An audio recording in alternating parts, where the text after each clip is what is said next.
What's up YouTube, this is TMZ1313 and today I'm going to show you how to fill your shock up with oil or when you get a new shock to actually put oil in it. Um, right here is a Savage 4.6X big block, and this particular model has big bore shocks, as you can see.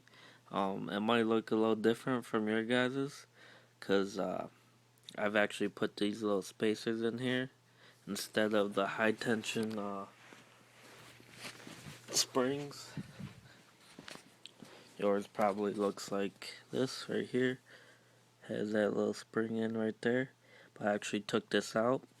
And if anyone's wondering why, it gives it a little bit of raise and it makes it a lot stiffer. And if anyone has a Savage, they know that that piece right there likes to fall out and your spring falls below it, so that actually prevents it because it always keeps tension on it even if it's in the air. See, now let's get to it. Let me take this away. And right here, see if I can do this without my light. Yeah, it's alright. This is basically what's in your shock minus the springs, and I am missing one gasket. That's because I have it in my car right now. There's not much to a shock. A few basic parts. Got this little gasket right here. This goes up top, like so. Keeps oil from getting out. And I didn't take this out, but this is another gasket from the top of it, which is basically this part right here. This part right there. That's what this is. Damn it. Sorry, man. Alright.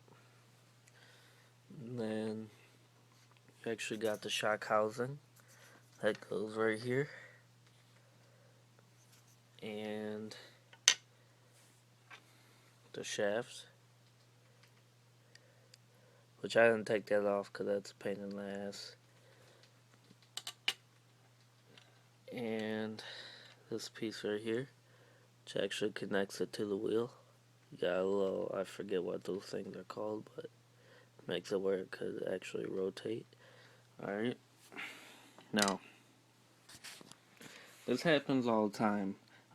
Oil tends to leak out when you're bashing, when you're doing stuff, and you might notice that it has, like, it sits down lower, or it's not getting as much compression, or it's not coming back as much as it is. It means you're low on oil. The oil for it's pretty cheap. I got the Lozy certified silicone shock oil. It's lab tested, certified for accuracy and consistent.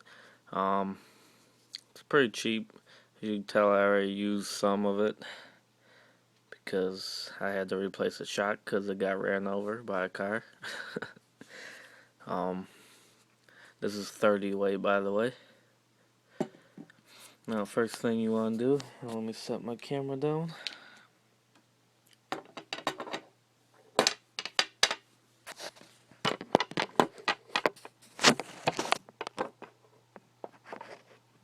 Alright.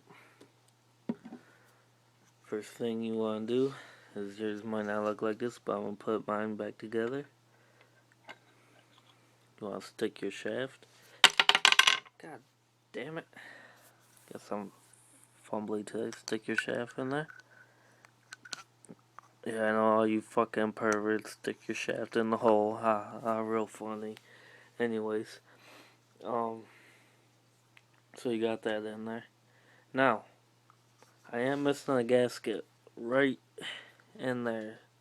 I don't know if you can see it, but there's a gasket that's supposed to go there. That's the one that I'm missing, but make sure you have that in there because oil's going to leak out of there. So just make sure you have that. It's pretty cheap. You know, you get them for pennies. Anyways, I'll put this little O-ring right here on the big side, like so. Make sure it's not in the threads.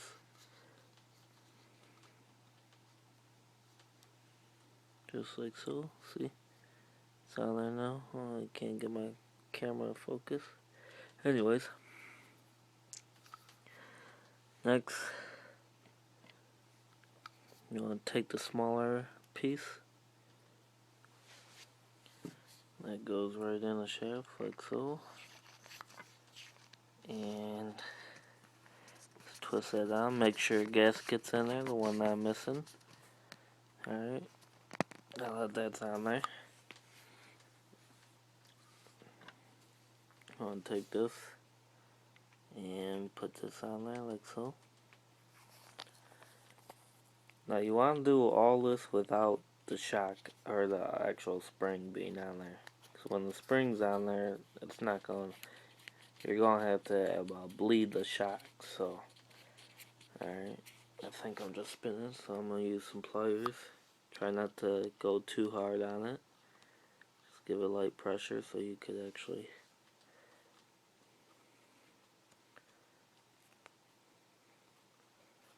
Alright.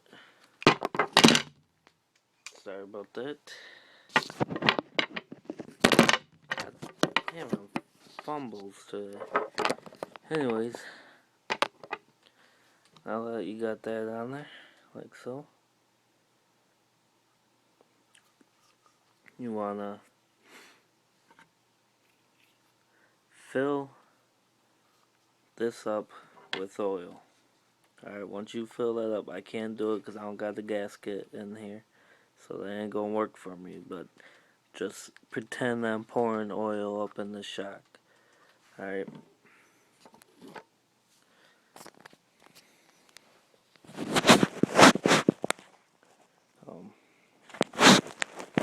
Sorry about this, man.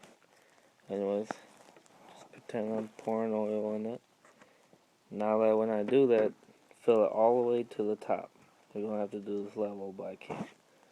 Fill it all the way to the top. And then what you want to do is actually take the bottom and lift it up slowly. And you want to go all the way up to the top. You'll see a whole bunch of air bubbles and such. Once you do that, you want to go back down very slowly. And you're going to see that you're going to have to add more now. This is called bleeding the shock. Once you bleed the shock all the way, you probably do it about 4 or 5 times. Once you do that all the way, you pour some more in there. You know, I'm pouring some, you just can't see it, it's invisible. And then, right when it's all the way at the top, where you can't fit any more in it, you want it as full as can be. And take your top and put it back on.